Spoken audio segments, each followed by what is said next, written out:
Ал, армысыздар, қазақ елі бармысыздар. Көпшілік қауым керемет бір нұр жауып тұрған күні мерік топырағына тағы да келіп қалдық. Табиғат ғажап болып жатыр. Әсіресе қозықұйрық жинаушыларға керемет. Өткен күні бізде Қаратауға барып қайттық, қозықұйрық көрдік, қызғалдақ көрдік. Сонда Бозбұтақ деген елді мекенінде тұратын қазақтың бір әдемі келіншегіне соқтық. Бауырымыздың үйіне соқтық. Сол келіннің қолынан шығып жатқан құрт пен майды көрсетіп түсіріп ек, қарауым жақсы болды. Содан ойладық, енді құрт май жасайтын жер тауып, соны бір түсіріп көрсетейік елге. Оның жасалып жатқан үрдісін, қалай жасалады, неден жасалады, не істейді, не қояды дегендей сұрақтар көп қой енді. Соның бәрін нақтылап бір сұрап, сұрақтың жауабын табу үшін арнайы мамандарға келдік. Қарапайым қазақтың үйі, Салтанат деген қарындасымыз, Жамбыл облысы Меркі ауданы. Меркі ауданының орталығында, өзінің үйінде, қара шаңырағында дүкенге арнап істейді екен. Жан-жақтан тапсырыс алады екен, керемет сүт қабылдайды. Оны қаймаққа айналдырады, майға айналдырады, құртқа айналдырады, ірімшік істейді. Соның барлығын қазір сұраймыз, білеміз, көрейік. Бір қызық дүние болып тұр. Менің өзіме қызық болып тұр. Сондай нәрсе істесем ба, үйренсем ба деп, оны шеберлік үйретем екен, соны көрейін деп келе жатырмын.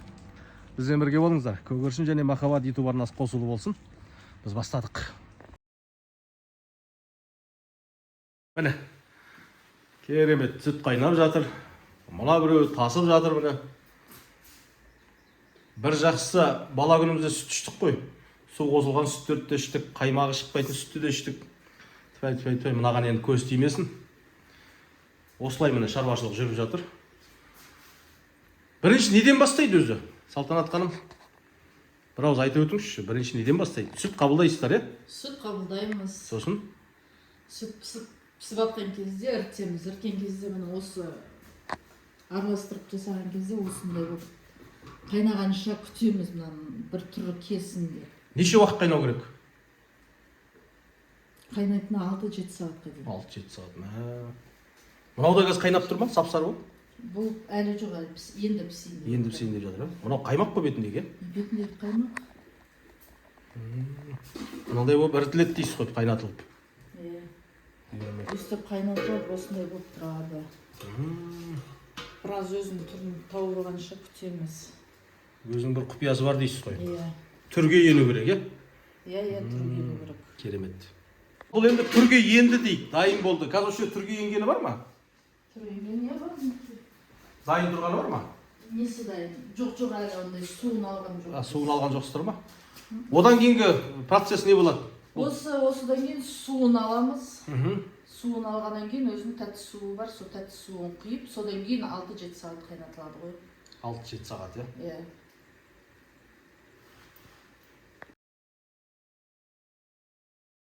Енді қазір суын алып жатсыздар, Иә, суын аламыз. Бұл судың да бір пайдасы бар ма? Бірдеңе жаратасыздар ма?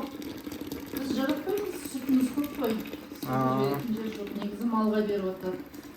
Естуім бар. Жемге араластырып па? Жемге араластырып, иә. Неше литрге сүт шығады, су шығады осы бір неғаннан? 30 литрге дейін. 30 литрге дейін? Мына 2 шелегіміз толып қалады. 2 шелек толады, Мынау енді қайнатылған неше литр сүт мына жерде? 40 литр. 40 литрден неше килограмм өнім қалады өз ішінде, жаңа судың бәрін алғаннан кейін?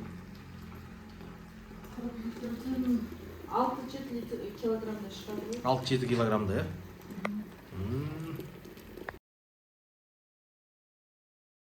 Міне, су алынды, 40 литрден астам сүт. Су алынғаннан кейін осылай азаяды, бір 5-6 литрлік өнім қалады ғой.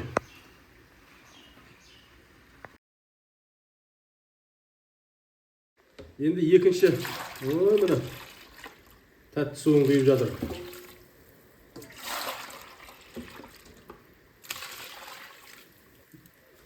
Осымен дәм андай қоңыр болғанда дәм болып шығатын осы ғой. Иә. Қызартуға көмектеседі. Қызартады. Тезірек піскенде де. Бұл әлі неше сағат қайнайды тағы да? Енді бұл осыдан кейін 6 сағатымыз бар, 6-7 сағатқа дейін. 6-7 сағат қайнайды. Дәмі тәтті болып шығады, Иә, дәмі уже тәтті шығады. Міне, үстіне қосымша қант салынды. Осы енді тәттіге айналады екен енді. 6 сағат қайнатылып тұрғаннан кейін бұл енді тәтті болмағанда несі қалды? Нан тосқаннан кейін керемет болып шығайын деп тұр ғой, бір дәмді болып. Сілекейіміз ағып кетті, жегіміз келіп. 6 сағат бойы қайнайды екен. Сосын осылай суытылғасын шығарады. Артық су астына тамаданы осындай қоп-қоңыр болып шығады екен. Керемет. Мына біреу артық қой дейме? Мына біреу артық екен. Дәмі деген керемет екен. Осылай болады міне. Негізі мынау қоп-қоңыр. iPhone ғой, осылай жарық қылып алып жатқан. Мынау қоп-қоңыр. Ол жақтан алынып, бұлай өлшеніп, пакеттеледі ғой. Сосын бұл пакетке салып дайындаймыз дағы, содан морозилькке салып жіберіп қоямыз. Салқындатқышқа қойып қоясыздар, иә? Бұл тек ірімшіктің шығуы ғана, иә? Тек қана ірімшікті. Керемет. Ал енді осы ірімшік жасауды, құртмай жасауды шеберлік оқытып, бір адам жинап, топ қабылдауға бола ма? Шәкірт үйретіп, бір күндік сабақ беріп, көрсетіп. Көрсетсек болады, Болады, келеміздесер. 10 адамға дейін жинап көрсетуге болады, Болады. иә? Онда телефон нөмірін жазып қалдырайық, көпшілік үйренем десе. Бірінші шәкірт мен өзім болатын шақтым ғой. Иә, үйренейік, көрейік. Білгенге маржан дейді, көру керек. Баяғы бабаларымыздан қалған жарықтық аналарымыздың қандай қиын замандарда да ірімшік, ағарған, құрт, май жасаған керемет өнері ғой. Жалғастыру керек. Қоңыр-қоңыр дүние тұр. Шербет екен. Бұл ірімшіктің несі бұл? Қалдығы ма жоқ? Ірімшіктен қалғандарды өйстіп қайнатамыз. Сөйтіп? Қайнатып, әбден қуырып алып, өйстіп шербет түрінде. Ана думалақ-думалақ болып тұрады ғой бір ыдыстарда, сол ғой ма? Рафаэлла қылып жасаймыз. Осындай шербеті бар. Шербеті бар, керемет. Килограмм нешеден? Бұлар 2700-ден. 2700-ден. Мына құрт. Негізгі тағам. Кешегі Алжир деген жер бар ғой. Сонда түрмеге қамалғандарды аштықтан құтқарып қалу кезінде балалар барып тас лақтырады дейді. Сөйтсе ол осындай құрт болып шығады ғой. Сөйтіп талай адамды аштықтан алып қалған екен, жарықтық. Құрттың өзі бір тарих қой міне. Осындай құрт болады. Мына сеткіні ойлап тауып шығарып берген адамдарға рахмет. Қазаққа арналып шығарған ғой міне. Шыбын кірмейді, кебеді осылай. Қандай тамаша. 5000 теңгелік құрттар килограммы. Меркі жері, Жамбыл облысы, Меркі ауданы. Меркі Радон деген шипажай бар бұл жерде. Керемет Сандықтас деген қасиетті мекендер бар. Спатай батырдың мекені. Міне керемет, осындай құрттар шығады. Ал міне қоймаға келдік. 2 тонналық сыйымдылығы бар. Холодильник, салқындатқыш, мұздатқыш. Міне қордың барлығы жиналып тұр. Барлығына тапсырыс бар. Тапсырысқа кетіп жатыр. Көбінесе Алматы қаласына. Керемет міне. Міне қазақи өнім бәрі. Қазақи тағам. Мынау міне ағайын, кептірілген ірімшік екен. Міне, кептірілген.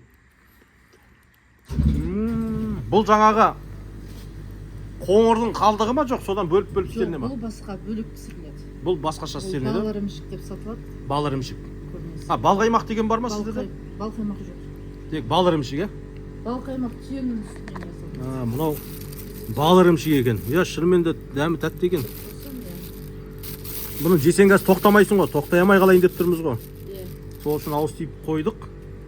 Иә, өзінің клиенті жесін. Қандай керемет, иә? Бал ірімшік дейді. Енді бір осыдан 1-2 жыл бұрын қазақтың тағамдары туралы бір кітап туралы естідім. 600-ден астам тағам түрі бар екен дейді. Ат жөнін ұмытып тұрмын қазір, соны жазған ғалым бір апайымыз бар. Керемет. Қазақтың салт дәстүрін, тамақтарын ойлап, бәрін реттеп жазып шығарған кітабы бар. Соның ішінде де осындай ірімшік болатын. Керемет дәмді екен мынау. Осындай өнімдерді жасауды үйренем, көрем, білем. Бала шағама жасайын, ары қарай кішігірім өндіріс ашайын деп талпынатын болсаңыздар, әрекеттенетін болсаңыздар, міне Салтанат ханым үйретем дейді, оқытам дейді, шеберлікке адам жинайым дейді. Бұрын соңды оқытпаған. Енді осы жол оқытам дейді. Жалғыз өзім біле бермейін дейді. Қазақ елі үшін өзгелер де қызмет жасасын, өзгелер де көрсін, білсін, үйренсін. Бір мен ғана емес дейді, біліп көріп кететін. Бәріміз көрейік, білейік дейді, үйренейік дейді, үйретеміз дейді, оқытамыз дейді. Еңбек ақысы, шәкірт ақысы төленгеннен кейін бір күн бойы оқытады екен, көрсетеді екен, үйретеді екен. Демек келу керек, үйрену керек. Бұндай өнер, бұндай өндіріс өшпеу керек қой, дами беру керек. Міне, осындай керемет өнімдерді шығарам, үйренем, сабағына қатысам, білем, көрем, бала шағама жасайын десеңіздер, бір істеп көретін дүние екен, ғажап екен десеңіздер, Көгершін және Махаббат YouTube арнасы қосулы болсын. Салтанат ханымның нөмірін берем, байланысасыздар, келесіздер, көресіздер, үйренесіздер. Мынандай керемет дүниелерді қараңыздар, шынымен. Қандай ғажап, қазақтың құндылығы ғой, тағамның өзі құндылық. Бағалай білейік, бағасына жетейік, білейік, көрейік, үйренейік, үйде қыздарға үйретейік, балашаға үйретейік, істесін.